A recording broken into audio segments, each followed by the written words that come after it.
give you a little background on myself, I come at this from a variety of perspectives. One is as the father of a son through traditional surrogacy. Our son is 7 years old. So that's sort of one lens by which I view this topic. But the other is as a developmental psychologist, having done research on sort of how do you effectively communicate aspects of children's own development with children. So that's sort of the second perspective. And the third is as a psychological researcher, sort of trying to understand, most of my research is really focused on some of the motivations that gay men have for pursuing fatherhood in the first place. So I sort of come at this from three different particular viewpoints. I'd like to have the folks in the panel introduce themselves. Again, they all bring a variety of perspectives and come at it from, again, oftentimes multiple lenses. So, Tara, do you want to start? Sure. My name is Tara Lombardo. I am the Associate Director at the Institute for Human Identity, which is a psychotherapy center that specializes in LGBT affirmative therapy. I'm also a staff therapist there and the program director for a program that we've had for the past 5 years called Family Q.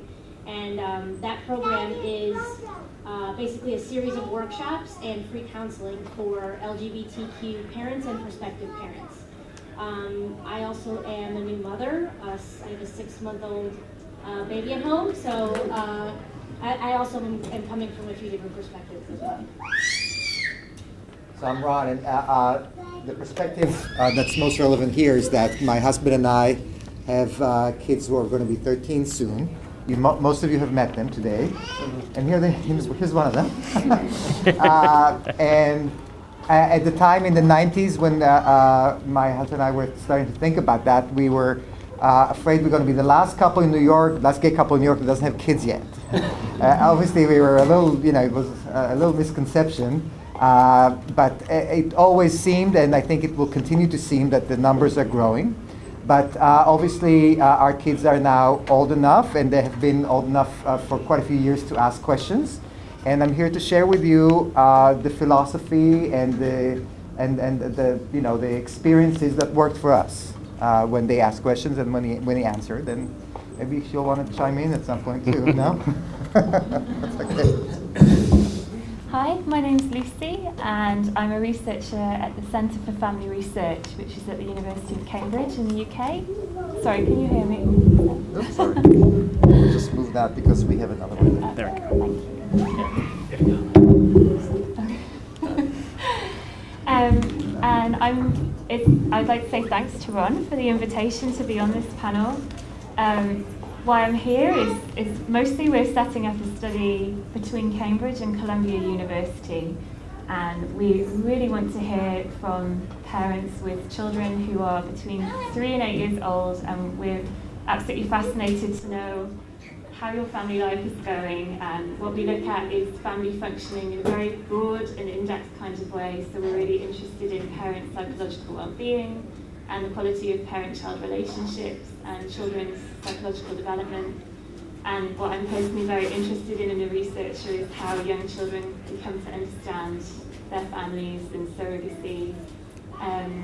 So it's a real pleasure to be with you here today, and I'm happy to talk about any of the research in this field, and I'm also slightly here to persuade people to take part in our study. And I'm here with our research team, Liz and Jenna, at the back of the room, so please, if you have any questions at all, we would really love to talk to you. Thank you. My name is Corey Silverberg. I'm a sex educator, and I guess 3 years ago I started writing a book that identifies queer. So my community is very queer, and a lot of in Toronto, a lot of that includes a lot of trans families, so parents, moms, and dads who are trans who are raising kids. And 3 years ago, I wrote a book for kids about where babies come from that was really specifically for this trans family. And in the process of it, discovered that, of course, while there's more and more books about how families are made, there's actually very few books about how babies are made that don't say you need a mom and a dad, they need to be married, they need to be happy, they need to be all these things that so few people are all together at once. So I wrote this book that actually ended up becoming very, very popular because Well, because of two things. Because the truth is that sex and reproduction are now very different things. And they can be talked very differently. And they can be talked as different things in ways that don't take up the love and take up the intention and take up the amazingness of having babies or of having sex or doing reproduction. And because, particularly in Canada, there's so much more visibility of families that look different. Right? So in Canada, the census actually tracks families. And so when they deliver the report, even though we have this terrible conservative government, the last time there was a census, there was news for about 2 weeks about how this sort of normative, gender normative, heteronormative nuclear family just isn't the majority anymore. So my work, a lot of my work is actually with parents helping them figure out how to talk about sex with their kids, and by necessity, often the first conversation of that is about where babies come from. So yeah. So one of, I think, the most frustrating things as sort of a researcher, and I'm sure you share this with me, is that we don't actually have data right now on this topic at all. So we don't really know what effect sort of coming to terms with your own sort of development as a child in the context of a child of surrogacy with gay parents, we don't really know yet the data on how that evolves. And so as a result, we don't really have data on what are the helpful ways to communicate with the kids and what might be some unhelpful ways to communicate with the kids, because we just don't have enough sort of experience and data collected from gay parents with children through surrogacy to really understand the best ways to do that. Can I just ask also, but do you, my impression is we don't really have data for straight families about that either. Well, right? There is some data on straight families who have adopted. And there is the data there that, and you know, my favorite research findings are the DUH findings. And the findings with heterosexual couples who have adopted children is, guess what? It's better not to lie to your kids. And lying to your kids screws them up. Those are the two major findings of the research. Shocking, right?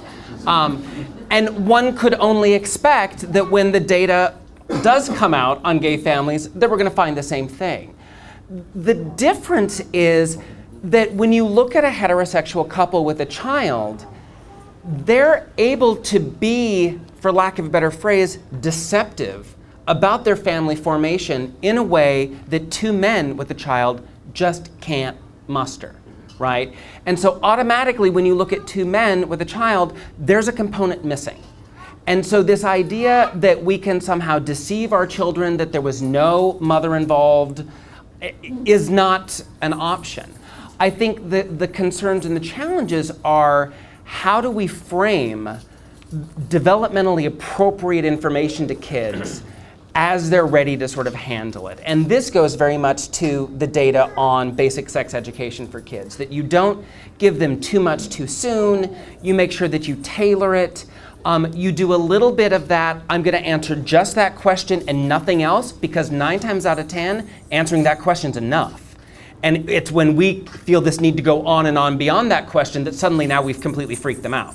When they just had a simple question and then they wanna go have a pizza. Answer the question and then wait before you offer more. I mean, some of those basic sort of strategies we can only assume are going to be able to be effective. But I mean, I really do think that this is one of those reasons why the type of research that Lucy and her colleagues are doing is critically important.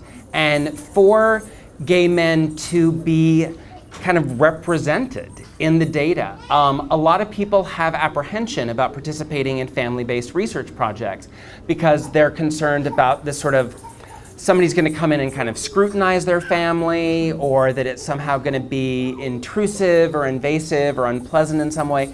And the fact is, most family-based research studies are specifically set up in a way that it's very engaging, it's very enjoyable, because in a longitudinal study, the goal is to get you to come back. And if you have a horrible experience with Lucy the first time, you're not going to want her to come back. So you're not going to have a horrible experience with Lucy the first time, because they specifically set up a protocol that isn't that sort of intrusive aspect, that's really designed to collect the data that we just don't have currently. And so I do think that that's a really critical piece for us to potentially be able to confirm some of the things that we might suspect about how best to talk to our kids about how they came into this world. I do think that there are different perspectives that gay men take with regard to sort of how they talk to their kids. And I think it's also true that gay men have very different perspectives on kind of how they see the process of surrogacy in their own sort of family development.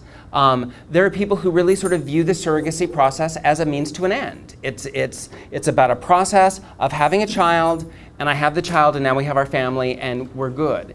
And other people pursue surrogacy as a way to kind of create a family in ways that are not necessarily traditional. And again, the range of ways in which people form their surrogacy arrangements adds complexity to this that doesn't make it always comparable to that of heterosexuals. So for example, with gay men, we have many situations where, you know, it will be one gay man's sister who was the egg donor carried by a gestational carrier, or it will be a very good friend who's the carrier or the egg donor. Or we have traditional surrogacy situations. We have gestational. We have situations with co-parenting. So we have gay men who have been involved in surrogacy, but are often in a co-parenting situation with perhaps a lesbian couple that were carrying the child. So there's so many different kind of ways that we form our families that all of them may require some sort of unique characterizations in how you explain this to a kid, right? Ron, as the sort of person in the group with the oldest children of surrogacy, I mean, maybe you could talk a little bit about sort of how you and your partner have over time sort of engaged in this process. I really like what you said before about you know, pausing between, you know, questions and answers, because you're right. So first of all, you do need to remember, and I'm sure there are some parents here that have kids that are toddler and younger. You do need to remember that kids at that age don't remember things for very long.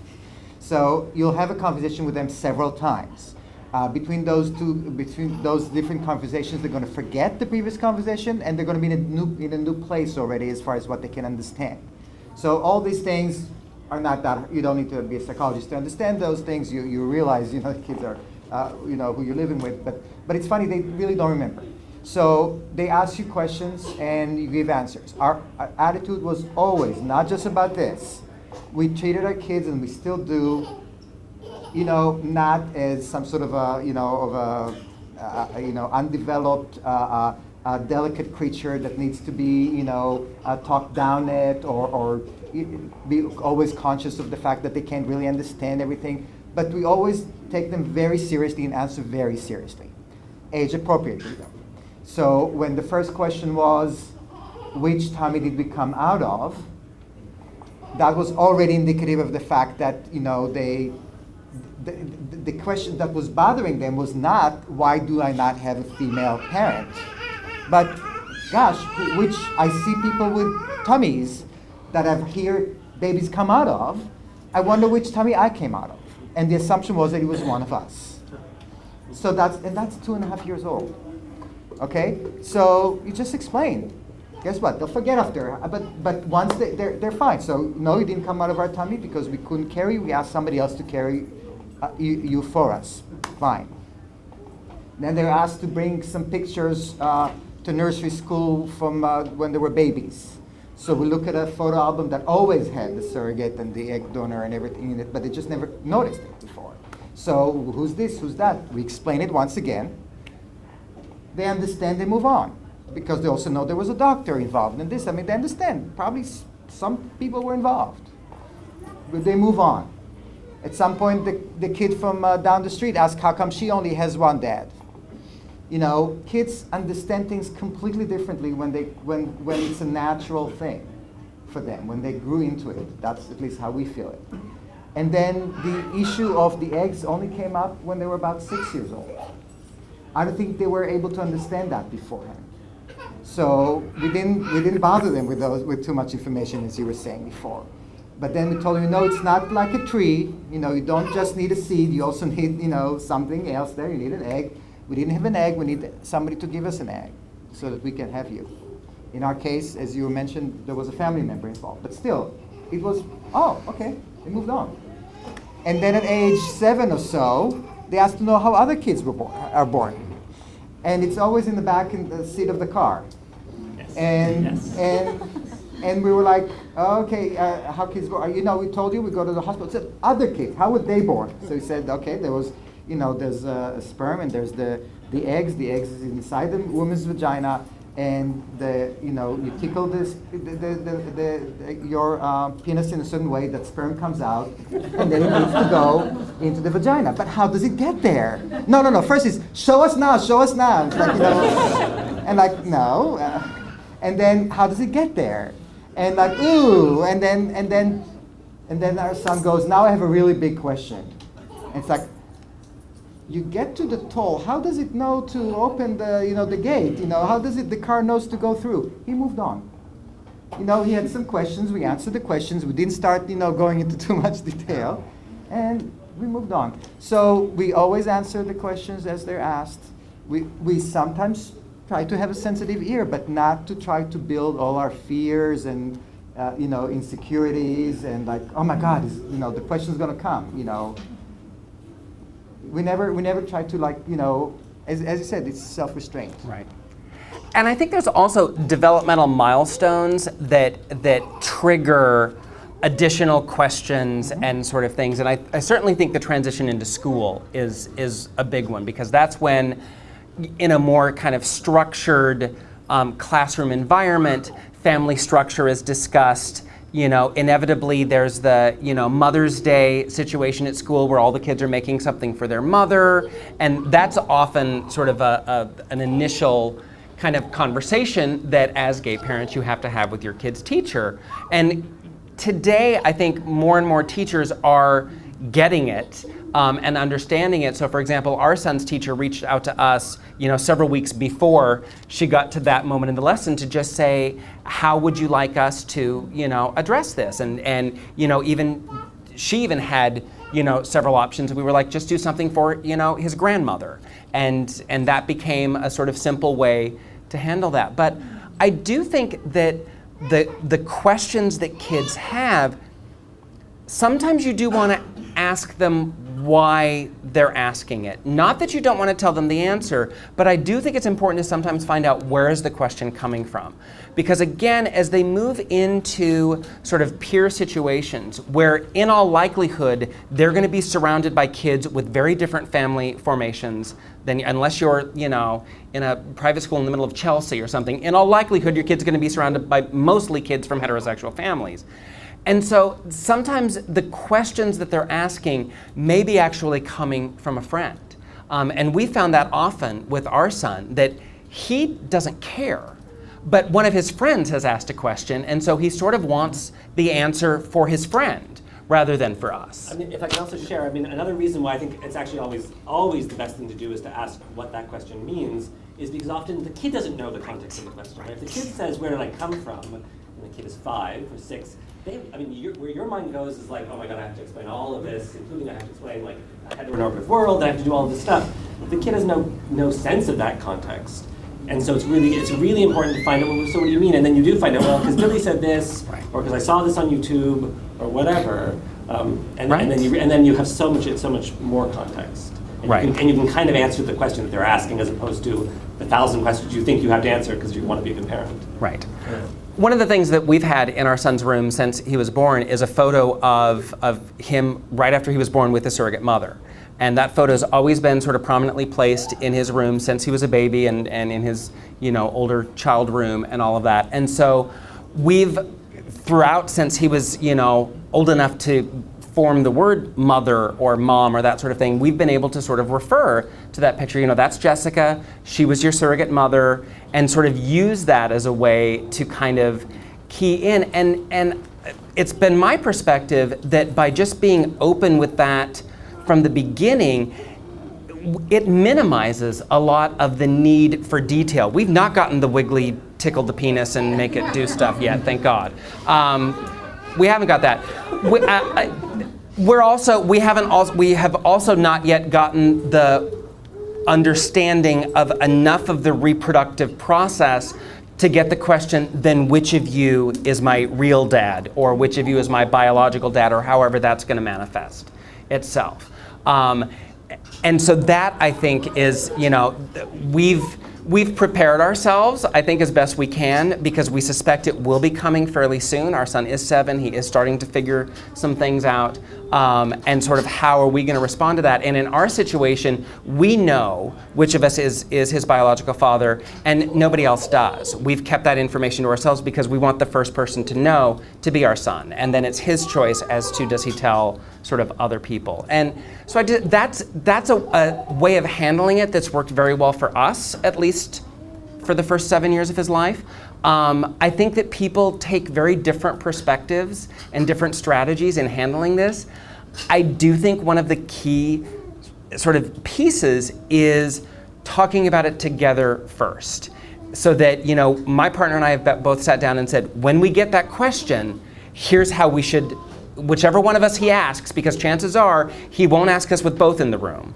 But let's make sure that we're sort of giving the same response as a way to just kind of prepare ourselves. I also just think it's better that then you're not caught off guard. And we also don't want there ever to be any sort of shame or embarrassment or anything like that associated with it. And so by kind of role playing, okay, so he hits you with the question, what do you say? And we kind of practice our response. It just sort of sets us up so that we're more equipped to handle those kind of things. Because again, the last thing we want is our sort of kind of response to in any way make him feel that this is something that he shouldn't feel comfortable with. I think at any age they're going to understand that better than they understand the words that come after. So I think it's not just a matter of, you know, coordinating our stories before we meet the investigator. It's a matter of being on the same page even before you have the child, as to how do you feel. What do you feel about the role of the surrogate? What do you feel about the role of the egg donor? Because there are many different philosophies about that, and they're all legitimate, but it always helps if both of you are on the same page with that. So for instance, in our case, our feeling was that by using a gestational surrogate, and in our case even using a family member as an egg donor, we basically, taking some sort of a procedure that's going to bring us to the point where there was no mother. We define parent in a certain way. We define, and the parent is somebody who raises you, who's somebody who, wanted you, and is somebody who you live with, and somebody that, may or may not have a biological connection to you, but that's a parent. And then there's the donor, the surrogate, the doctor, the nurse, and that's how the kids understand it. Everybody else is not your parent. And the definition of a brother or a sister is somebody that shares a parent with you, that shares, or both of them. So since you don't share a parent with a child that has the same biological, egg donor, then you're not a brother or a sister of theirs. And our kids explain that to us. Okay, so, but you define that. In our case, we decided we're not going to have the surrogate part of an extended family. But other people do traditional surrogacy, or even gestational surrogacy, where they would feel that the surrogate would be part of an extended family. But as long as they're on the same page, and that's how they define it to the kid, then that's how the kids understand it.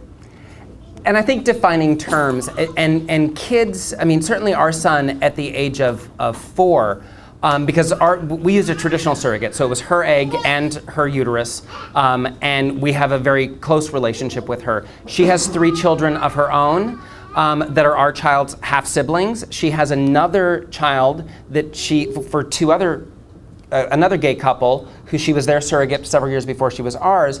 So their son is also our son's half-sibling, and we refer to those as siblings. And he understands that those are his siblings. He understands they're not his brothers or sister, because brothers and sisters have the same sort of family and kind of live at home. But we differentiated sibling and brother at a very early age, so he sort of understands the difference. Similarly, we differentiated mother. That is his surrogate mother. It's not his mom.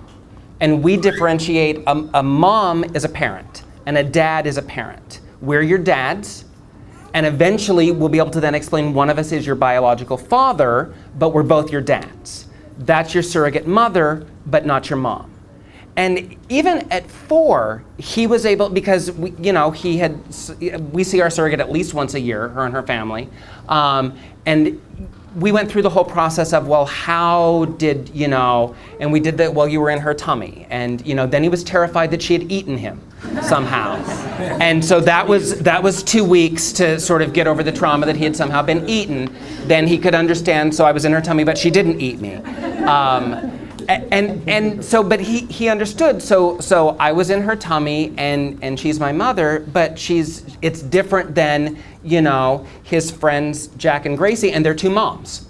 And it's like, yes, it's very different because their 2 moms are raising them. They're Jack and Gracie's parents, just like Daddy Chris and I are your parents.